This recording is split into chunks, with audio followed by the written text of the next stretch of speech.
To get us on track, I wanted to talk to you about broadcast TV viewership. Oh, you're quite an expert on that. But it's just YouTube. Broadcast TV is collapsing, and YouTube is growing. YouTube is growing, broadcast TV is declining. YouTube grew again last month, already with 20% of all Brazilian viewership in a home, across all devices. Full streaming accounts for about 24%. Well, YouTube's Global Play increased more or less this month, right? It reached 1.9% for the first time, right? So YouTube has almost 10 times the audience of Global Play, 5 times the audience of Netflix. So I think today YouTube Premium alone must have about 3 or 4 times what Global Play has. And everyone says, oh, but YouTube is free. Okay, I have Pluto TV too, which is free. So, this behavior has changed, and there's no going back. So, what is Globo doing? Making Google's life hell. An article came out on Friday, asking whether or not Google supported financial scams. Google didn't fight them, you know? Every day they call me to scam me on the phone. At Claro, at Vivo, they don't say anything. Every day I get an email from the damned king of Nigeria, who had $50 million. He wants to deposit it into my account to escape. But Globo took Google to make it into Christ, because they see people leaving it and going to YouTube. Today, for example, the biggest YouTube viewers, I don't know if you know, are people over 40. Older people. I have a 103-year-old viewer who loves it. She tunes in to watch, and that's normal these days. So, the elderly, the conservative right-wing crowd, the people who want to be more modern don't watch Globo anymore.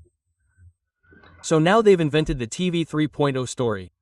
I think I've mentioned it before, right? TV 3.0 is about mixing, right? Turning TV into the internet. How does that work? It'll only be accessible like YouTube. Imagine Globo as YouTube. The ad appears, and if you click, you buy the product, right? That's what they're doing. Now, what a bummer, because look at Globo's programming. So, for example, you have your remote control, Carmenia appears there, a beautiful shirt, you point to that in the future, right? You point to the blouse, and you can immediately buy the blouse by clicking. Yum. But you can do that on YouTube too. So they think people will stop watching YouTube and come back. No, they know they won't. So what have they decided? To unconditionally support the regulation of networks. Because Globo's biggest enemies today are social networks, especially YouTube. It's a financial interest above all else. No, not only that. Globo, despite Amaldico Soros saying this, doesn't want it to. It says it does, but it's a lie. That Cantory Bop measures audience out of home. Because that's what I'm saying, 20% of YouTube, 24 hours a day, people watching at home. Now, do you think people are on the subway, walking down Paulista Avenue, watching Globo, YouTube, or Spotify? Understand? And it doesn't want that measured because by the time audiovisual consumption outside the home is measured, Globo has already lost. I think it has to YouTube for a long time, I think. Another thing, but Globo Play or Globo currently has 30% of all devices connected in a home 24 hours a day. Okay. 32%. YouTube already has 20%. But we're measuring in home. And there are a lot of journalists now giving wrong information. For example, it came out last week, yeah, YouTube's audience is falling, Globo is soaring. So I took this study to see. It was an IBOPay analysis of Globo viewers, and YouTube only appeared on home TV. It didn't measure cell phones, it didn't measure tablets. So what I find strange is that there are so many journalists publishing fake news heavily favoring Globo, and I wanted to understand that. But Global Play, for example, is it still making a loss?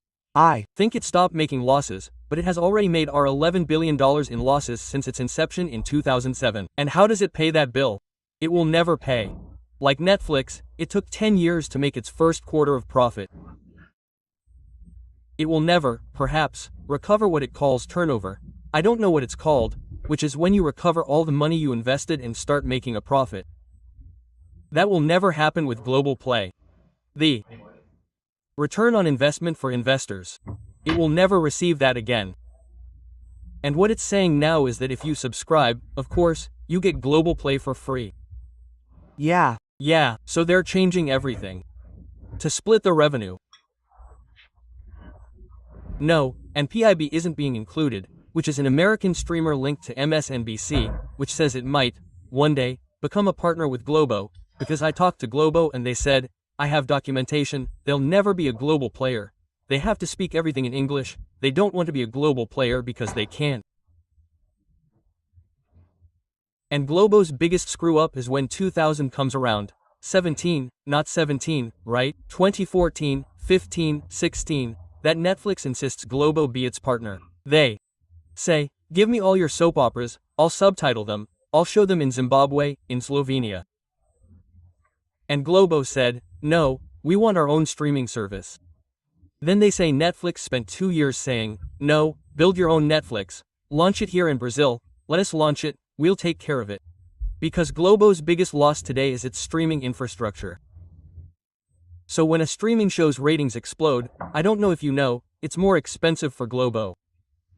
They have to invest more in servers. The more successful a series is, the more the stream loses. So, in this case, it took Netflix 10 years to make a profit. Globo has been around for 8 years and never had one.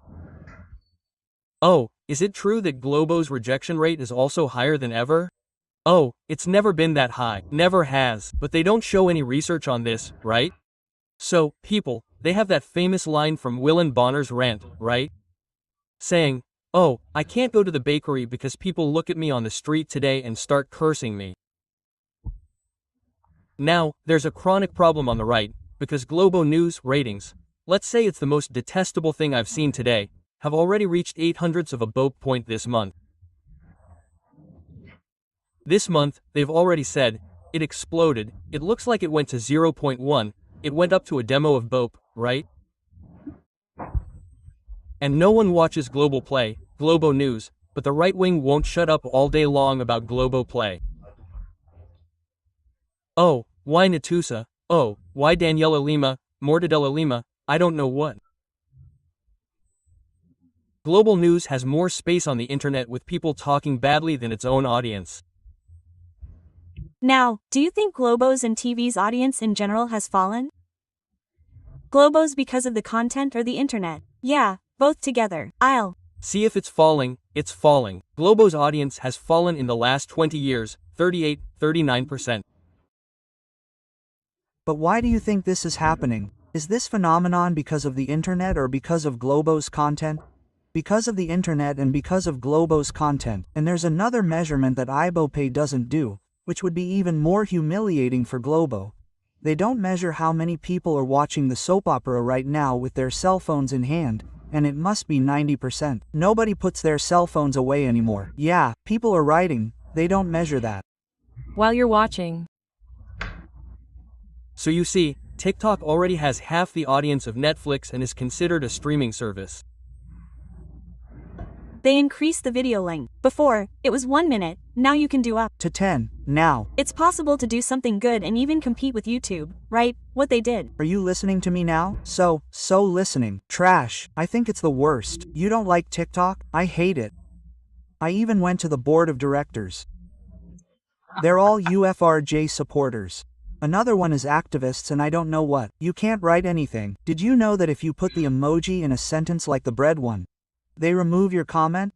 Yeah. Because to them, it means you want to say you're a dick. Wow. You couldn't put the clown emoji until 2 years ago because it was like, oh, in China, people kill police officers. They only threaten you in China, right? Here, if you have a police tattoo, you get a clown tattoo, right? And they threaten everything you write, because they don't. I used to do journalism on TikTok, I reported on stories, Anarima, I don't know what. I kept getting this message, you're breaking the rules, we're taking down your channel. One day I emailed TikTok management, saying, look, you can shove that garbage, whatever, up your ass for all I care. And I stopped producing there, that's why I like YouTube. The same thing happened to me, Fellorm, when mine monetized, it stopped delivering, and they started giving me a bunch of warnings. You violated the terms of whatever. Yeah, but the OnlyFans girls don't take it down, right? Yeah, it's not like that.